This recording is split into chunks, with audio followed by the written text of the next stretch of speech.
Who are Abakhaliphi Bokukhanya? Abakhaliphi Bokukhanya is an institution of spiritual knowledge that was instituted in 2009. Yeah, 2009 on the 23rd of July. Out of a necessity, after seeing Oguti,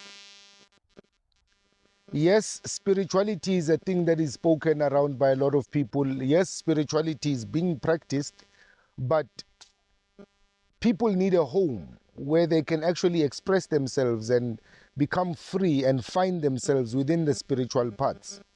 I started the school just after I left Abake Hase School of Thought, which was a school I grew up in the Rastafari faith.